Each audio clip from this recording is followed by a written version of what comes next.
Se mira pero no se toca. El suplemento dominical del diario El Periódico tiene una sección fija dedicada a burlarse de los famosos. En el número del 17 de octubre de 1999, página 4, bajo el título de Niños adosados, se burlaban de aquellos que han sido sorprendidos por el fotógrafo con su hijo en brazos. Muchos famosos han decidido aparcar el mítico cochecito Janet y cargar con su retoño directamente a peso. Quizá este retorno al método neolítico tenga sus propiedades pedagógicas, pero no debe resultar sano ni cómodo. El ingenioso periodista parece creer que el cochecito se inventó a finales del neolítico y que desde entonces nadie ha llevado a un niño en brazos. ¿Cuántos cochecitos de niño de la edad de bronce, griegos, romanos, asirios, medievales, renacentistas o barrocos ha visto el lector en los museos? No. El cochecito es un invento bastante más moderno y los niños han ido en brazos hasta hace bien poco. Por muy liviano que sea el pequeño de la familia, soportar su peso acaba pasando factura en forma de columna desviada o hernia discal. Esto es una solemne tontería. Llevar a un niño en brazos no provoca desviaciones de la columna ni hernias discales. Además, es discutible que la criatura vaya mejor colgada, cual apéndice que tumbada en un mullido carricoche.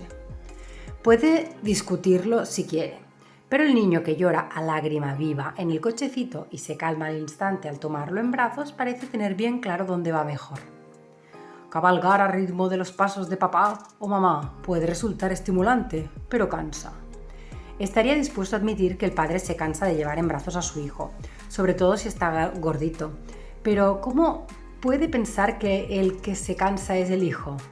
Es muy típico que cuando haces caso a tu hijo y le das lo que pide, el pecho, llevarlo en brazos, dejarlo dormir en tu cama, te acusen encima de hacerle daño. Sea como sea, pasear al niño como si fuera un fardo, como hace Cindy Crawford, no parece lo más aconsejable, más que nada porque los bebés necesitan respirar. ¿Como un fardo? En la foto, la modelo sujeta cariñosamente a un bebé de pocos meses en una cómoda bandolera. Sí que es un método muy aconsejable, pues es seguro, reparte bien el peso y permite mover los brazos con relativa libertad. Y por supuesto el bebé respira perfectamente. ¿No será al celoso comentarista quien se le cortaría la respiración si pudiera estar tan cerca de Cindy? Por contra, Antonio David Flores lleva a su hija demasiado suelta. Ella se apoya en su hombro con desdén, como quien lo hace sobre la barra de un bar. En la imagen que ha despertado tan agria reacción, una niña de 3 o 4 años parece la mar de feliz en brazos de papá. No logro ver al menor desdén en su forma de apoyar un bracito. A veces el desdén está en los ojos del que mira. El artículo no es más que un ejemplo del fuerte prejuicio que existe en nuestra sociedad contra llevar a los niños en brazos. Sí, claro, es un artículo intrascendente, una simple broma, pero ¿cuántos padres no han tenido que escuchar comentarios similares de familiares, amigos o incluso de desconocidos? Hace unos meses un título llamó mi atención en una librería. Abrázame, mamá. Parecía prometedor. Un libro claramente a favor del contacto entre madre e hijo. Pero no, solo es la vieja libertad dentro de un orden. La autora se deshace en elogios del contacto físico, es cierto, y le atribuye propiedades que ni siquiera se me habían ocurrido. Se estimula el cerebro, es una forma de comunicación, se transmite afectividad, siente los latidos del corazón y eso le tranquiliza. Los beneficios psicológicos del contacto físico a esta edad son indiscutibles. Se ha comprobado que si durante el primer año de vida se priva a un niño del contacto físico o del balanceo, que supone llevarlo encima en una mochila mientras andamos, le costará establecer contacto social con otros niños y de adulto tendrá un comportamiento agresivo. Casi hasta me cuesta creer que llevar a los niños en brazos sea tan importante. Si todo eso que dice es cierto, ahora mismo tenemos que salir corriendo a tomar en brazos a nuestros hijos, ¿verdad? Pero ojo, hay algunas excepciones. No es aconsejable cogerlo si se está nervioso porque seguramente le contagiarás tu estado de nerviosismo. Para que se calle, para que se duerma, cuando ya no puedas más, si no quiere andar. En definitiva, tome a su hijo en brazos en cualquier momento excepto cuando él lo necesite o cuando lo necesite usted. Si es usted la madre del anuncio, corriendo a cámara lenta, descalza y vestida de blanco impecable por un prado muy verde, con la rubia melena ondeando al viento y sin pincharse con ninguna ortiga, obviamente, y a su lado juegan dos niños rubios y obedientes que no se pelean, y un perro de aguas cuyas lanas también ondean al viento. Entonces puede coger en brazos a su bebé, regordete y sonriente, que no tiene pipi, ni caca, ni mocos, ni cólicos, y transmitirle su afecto, estimular su cerebro y hacerle sentir la frescura de su ropa. Pero si usted es una madre primeriza y confusa, o si comparte el cuidado de su bebé con las atenciones de un hermanito celoso o de dos hermanitos gritones, si desde el parto hay días en que se pone a llorar como una tonta y no sabe por qué, si le ha echado en cara a su marido lo poco que ayuda y él se ha enfadado y se ha ido dando un portazo, si su madre y su suegra han venido a ayudar y critican todo lo que hace, si no ha venido nadie a ayudar y se le acumulan los platos sucios y la ropa para planchar y no ha podido pegar ojo en toda la noche, entonces no sea tan egoísta de tomar a su hijo en brazos, cubrirlo de besos, sentarse con él y olvidarse del mundo. No, está usted nerviosa y se lo podría pasar. En vez de eso, haga una quiniela, acierte el pleno del 15, contrate a 2 criadas y a una niñera y vuelva cuando esté más calmada. Si se da prisa, podrá abrazar a su hijo antes de que acabe la primaria. ¿Conoce usted algún método más rápido para que un bebé deje de llorar o se duerma que cogerlo en brazos y cantarle? Dicen que el gas es más rápido, pero nunca lo he probado y desde luego no lo recomiendo. Y si su hijo de 1 año y medio no quiere andar y es hora de volver a casa, ¿qué puede hacer sino llevarlo en brazos? ¿Esperar a que tenga ganas de andar aunque tenga que dormir en el banco junto al hoyo de la arena? ¿Arrastrarlo de los pelos por la calle? Parecen ganas de fastidiar. Es como decir, el agua es muy sana, pero nunca bebas para calmar la sed. O se descansa muy bien en la cama, pero nunca te acuestes para dormir. Tiempo fuera. El tiempo fuera o tiempo de exclusión es una de las técnicas de educación derivadas del conductismo. Uno de sus adalides ha sido el Dr. Christopherson, profesor de pediatría y de ciencias de la conducta en la Universidad de Kansas. Publicó una amplia explicación de sus métodos en una prestigiosa revista pediátrica. Comienza, en efecto, con bastante sentido común, rechazando con firmeza el castigo físico y explicando que los niños menores de 4 a 5 años no tienen capacidad de pensamiento abstracto, por lo que no pueden cumplir muchas de nuestras órdenes.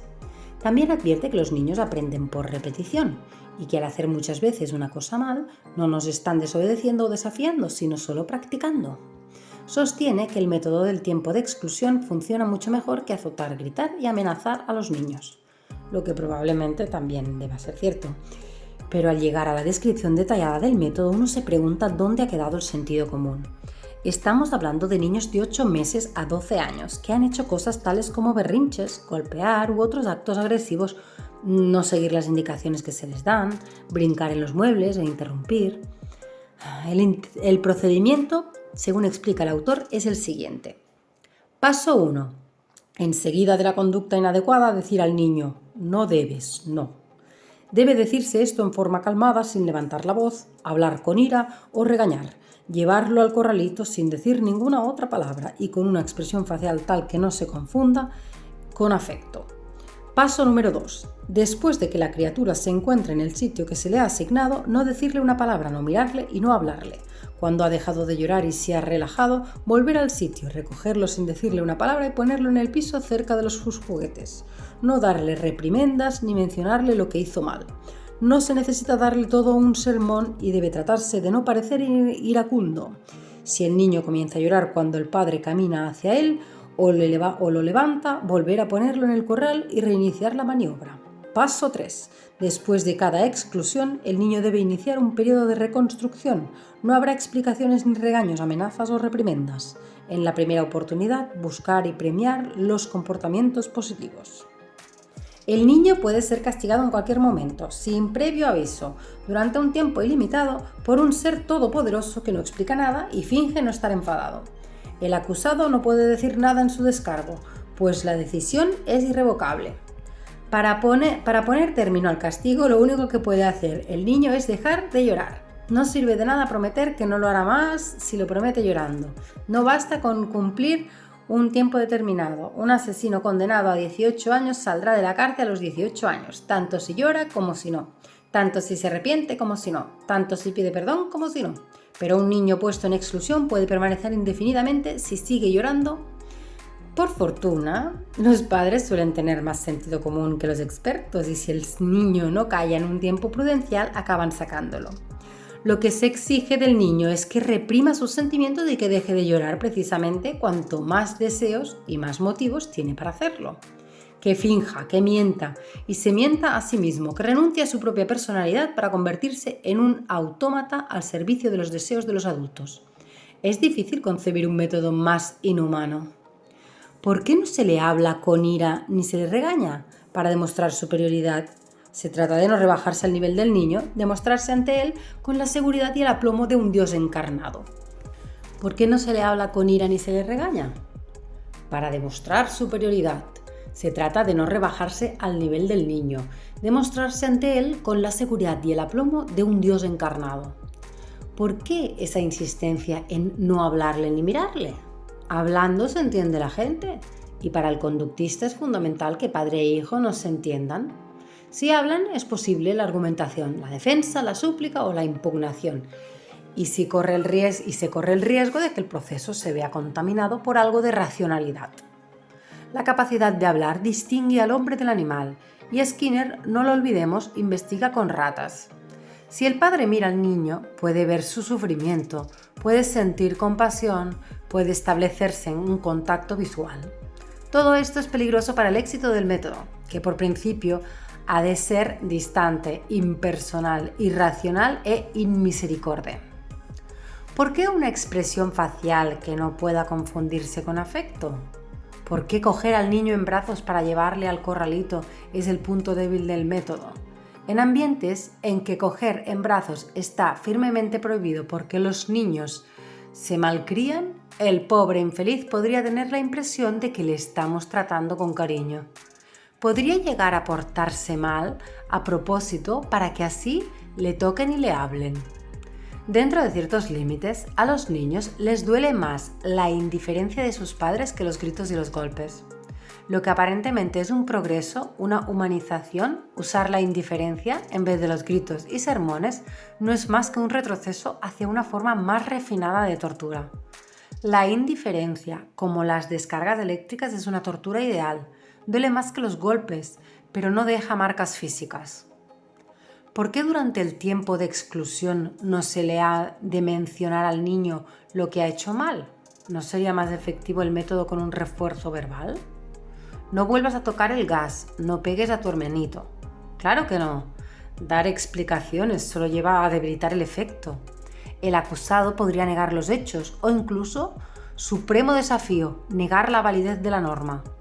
Un régimen de terror no puede admitir el debate. ¿Por qué el método solo se aplica a menores de 12? ¿No se podría modificar así la conducta del universitario sarcástico, del empleado holgazán, o del cliente insolente, o del novio descortés, o de la esposa desobediente?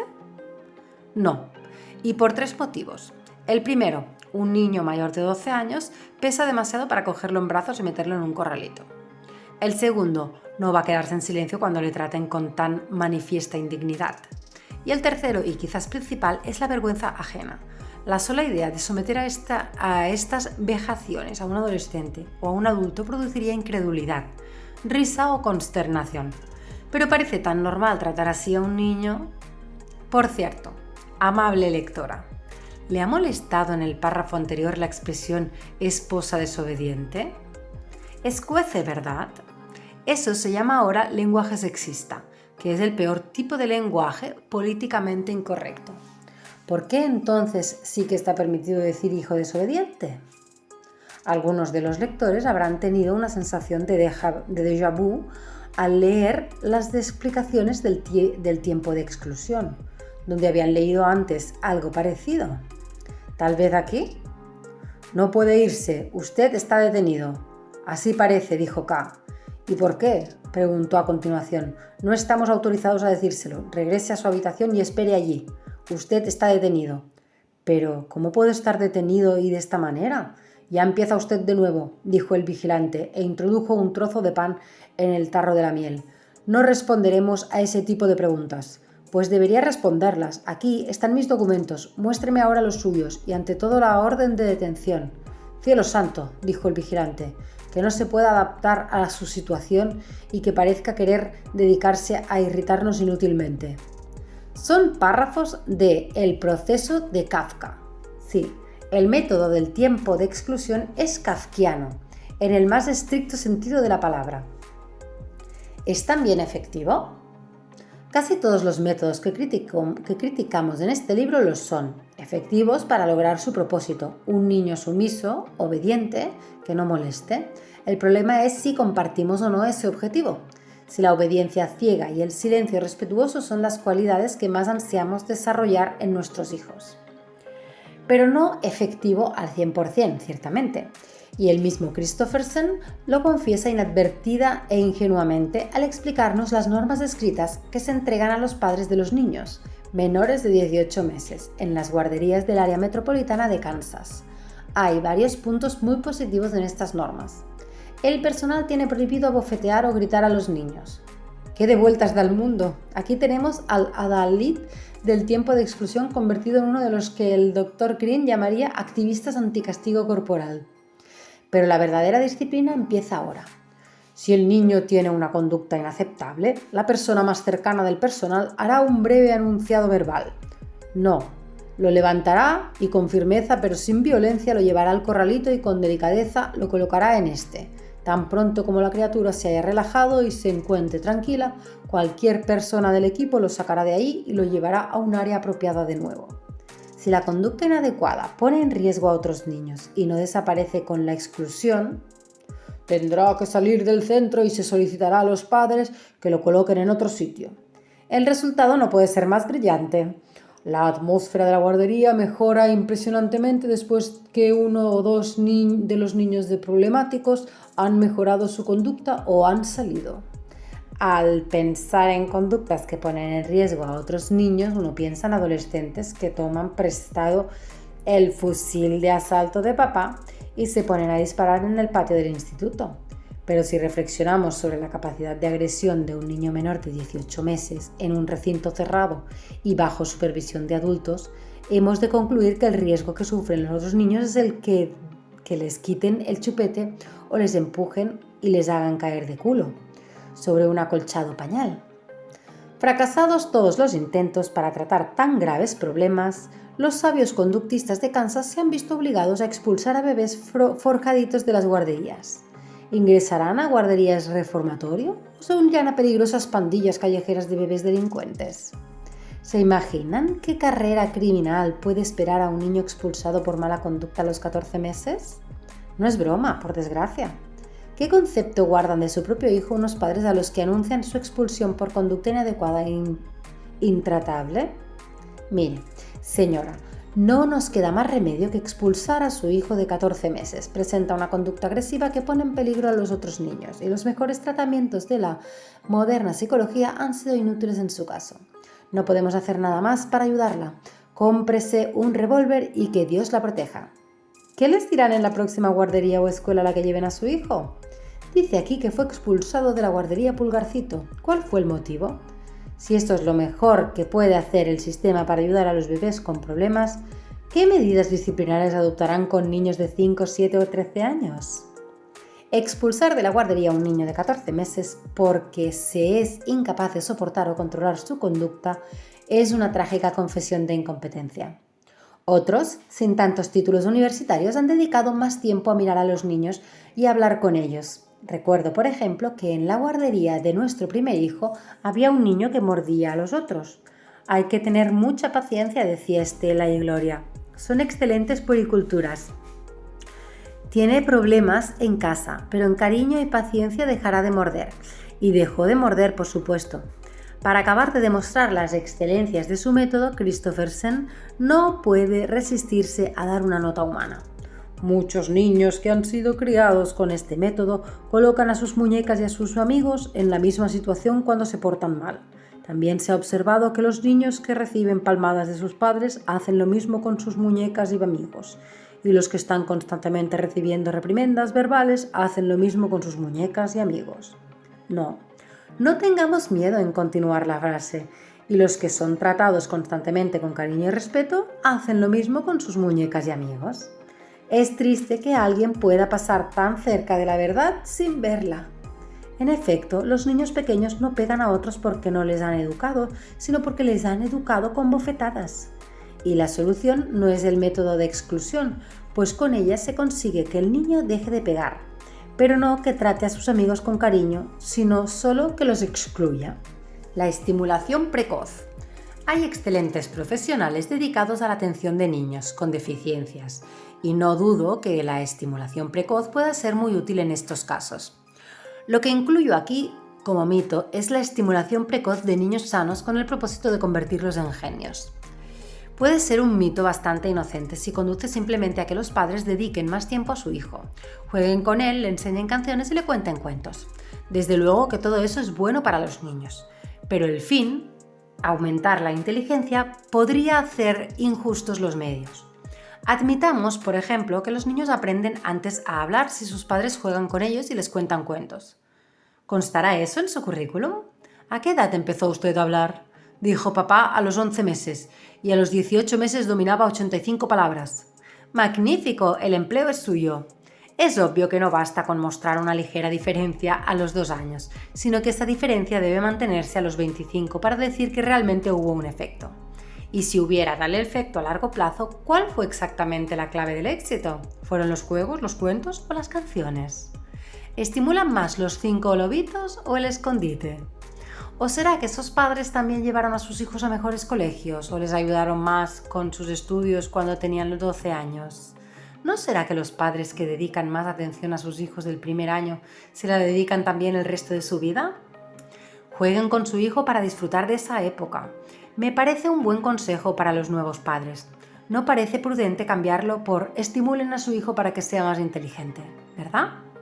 Los juegos de los bebés no son competitivos. Nadie gana al cucu, ni pierde a hacer cosquillas.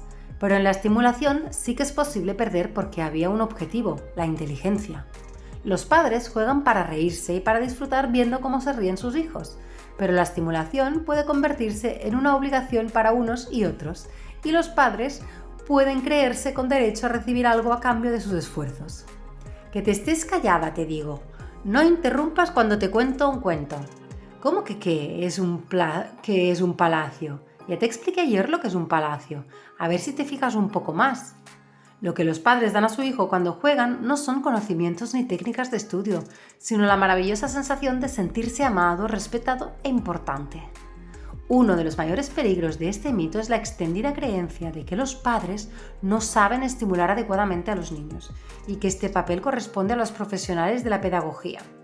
Se hace creer a los padres que su hijo necesita ir a la guardería para aprender a hablar, para socializarse, es decir, relacionarse con otros niños, para espabilar en general, para no estar tan mimado, para separarse de su madre.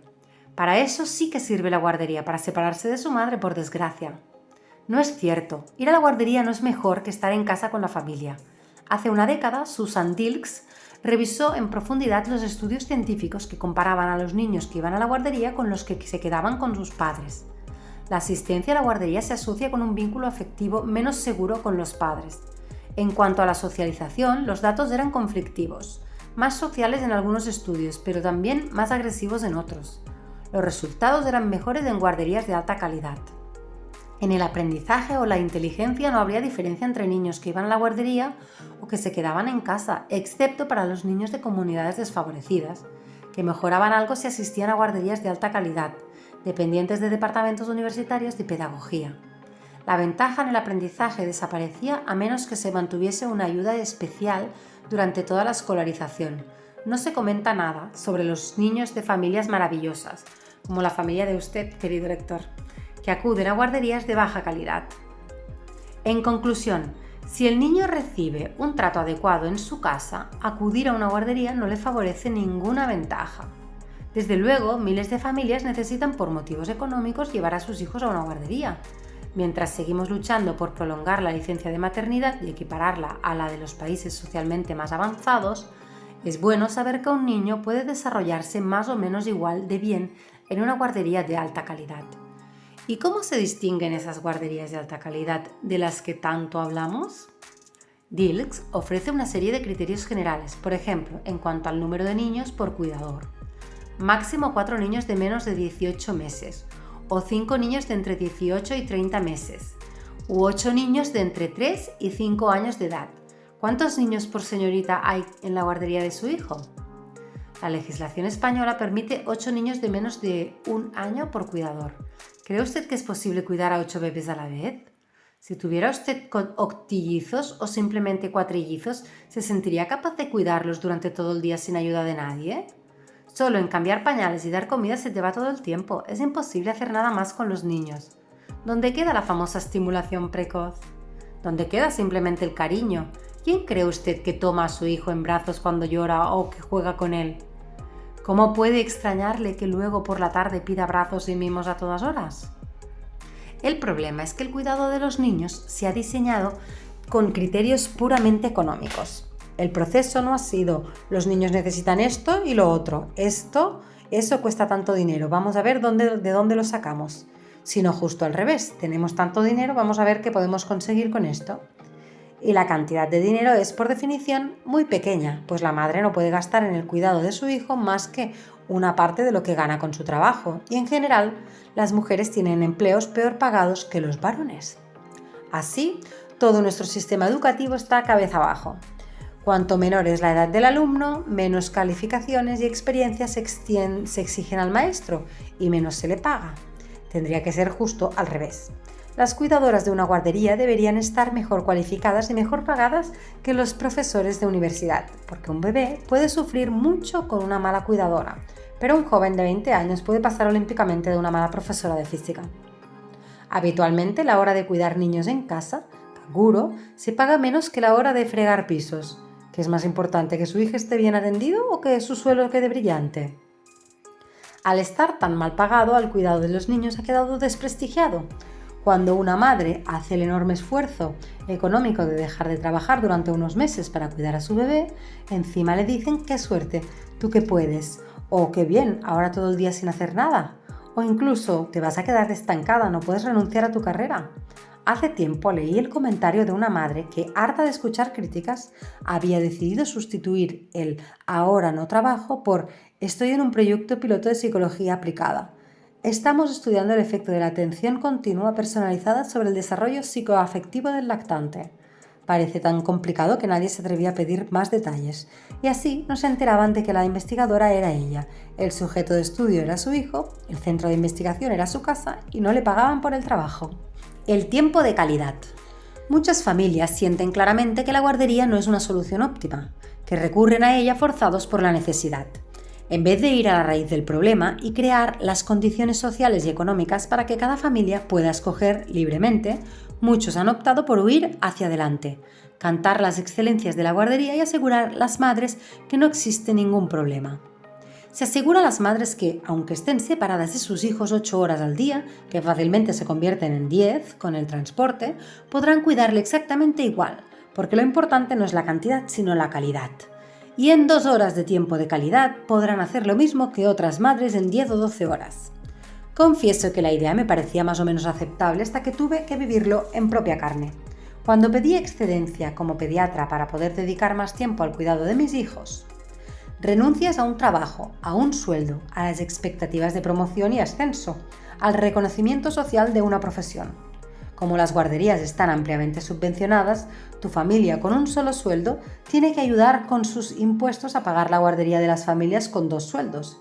Y encima tienes que oír frases del tipo, pues no sé de qué te sirve quedarte en casa. Yo paso menos tiempo con mi hijo, pero es tiempo de calidad, que es lo que importa.